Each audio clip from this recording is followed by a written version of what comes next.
ইমানদারের জিম্মাদার আল্লাহ তখন হবে যখন ইমানদার ইমানে অটল রবে, ইমানের দাবি পূরণ করবে।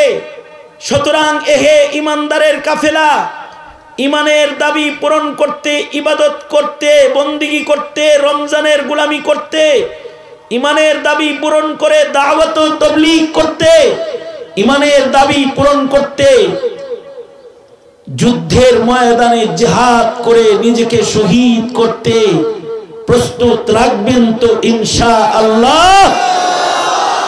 যদি এই প্রস্তুতি রয় তাহলে আল্লাহর ওয়াদা আছে, একদিক দিয়ে আমাদের দুনিয়ার হায়াত শেষ হবে, আরেক দিক দিয়ে আমাদের দুখুলে জান্নাত হবে।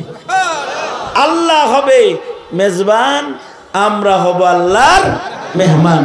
সুতরাং এদেশের উলামায়ে কেরাম যদি ডাক দেয়, আসো শাহাদাতের দস্তরখানে আসো, কাদিয়ানীকে কাফের ঘোষণা করতে হবে, নাস্তিকদের বিচার কায়েম করতে হবে, বেরিয়ে পড়তে রাজি আছেন তো ইনশাআল্লাহ? কাফন পরে রাজপথে দাঁড়াতে তৈয়ার আছেন তো ইনশাআল্লাহ? বলুন তো, কাদিয়ানীরা কি মুসলমান না কাফের? আরে ইমানের আওয়াজে চিৎকার করে বলেন, মুসলমান না কাফের? কাফের কাফের কাফের কাফের। নবীর পরে নবী নাই, নবীর পরে নবী নাই। ফাঁসি ফাঁসি ফাঁসি চাই, নাস্তিক মুরতাদের ফাঁসি চাই, ফাঁসি ফাঁসি ফাঁসি চাই। আর আপা তো মাঝে মাঝে খবর পাঠায় উনি আসতেছে। আমরাও সরাতি সম্মেলন থেকে আপাকে দাওয়াত দিচ্ছি। আপা, আপনার জন্য আমরা সবাই অপেক্ষায় আছি। আপনি আইসা পড়েন, আপনার ট্রাইব্যুনালে আপনার বিচার করা হবে যা যা কাম করেছেন। আইসা পড়েন। আর একটা কথা মনে রাখতে হবে, আগামীর নির্বাচন অথবা আগামীর সরকার গঠন হবে ইসলামের সরকার, কোরআন সুন্নাহর সরকার, 17 কোটি মুসলমানের ঈমান রক্ষা করার সরকার, নাস্তিক মুরতাদ কাদিয়ানীর মতবাদকে দাফন করার সরকার। জোরে আওয়াজ করে জোরে বলেন, ঠিক না বে ঠিক? জোরে আওয়াজ করে বলেন। সুতরাং তৈয়ার থাকবেন তো ইনশাআল্লাহ? ভোটটা হুশ করে দিয়েন।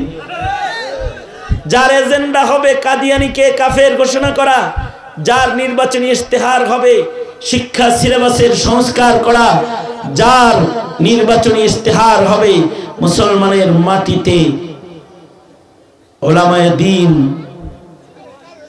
মাদ্রাসা, তাকওয়া, তাহারাত এর নিরাপত্তা বিধান করা, নাস্তিক মুরতাদের শাস্তি কায়েম করা, তার সাথে আছে। এক কথায় দুনাত তোলেন, এমনি এমনি করেন।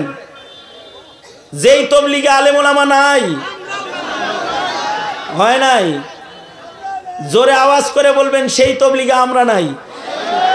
যেই তবলিগে আলেম ওলামা নাই, যেই খানকায় আলেম ওলামা নাই, যেই রাজনীতিতে আলেমের সমর্থন নাই, লাথি মারি ওই রাজনীতির কপালে। মনে থাকবে তো ইনশাআল্লাহ? আল্লাহ কবুল করেন। আবহাওয়া চরম ভাবে মানে আমাদের অনুকূলে নয় যে হেলিকপ্টার নামতে পারে। হেলিকপ্টারটা যদি নামতো তাহলে জুনায়েদ আল হাবিব সাহেব 12টায় বয়ান করতেন, হাসান জামিল সাহেব জোহরের পরে বয়ান করতেন, আমরাও টাইম মতো হাজির থাকতে পারতাম। আমি ওনারে আগেই বলছিলাম জানুয়ারি মাসে এই হেলিকপ্টারের দরকার নাই, উনি আমার চাইতে বেশি অ্যাডভান্স। সঙ্গত কারণে বাদা জোহরের হাজিরা বাদাল আসর দিলাম। আলহামদুলিল্লাহ বাদাল মাগরিব আল্লামা আব্দুল বাসেত খান দামাত বরকাতুহুম হাজির রয়েছেন। উনি শেষ আলোচনা, শেষ নসিহা এবং আখেরি মুনাজাত করবেন মাগরিবের পরে। নামাজের পরে যার যার জায়গা নিয়ে সকলে বসে যাবেন। আমি আমার আলোচনায় যা বুঝাইছি সব তো বুঝছেন, সুতরাং খুশি করবেন কাকে? চিল্লায় আওয়াজ করে বলেন আখিরু দাওয়ানা আলহামদুলিল্লাহি রাব্বিল আলামিন। আসসালামু আলাইকুম ওয়া রাহমাতুল্লাহি ওয়া বারাকাতুহু।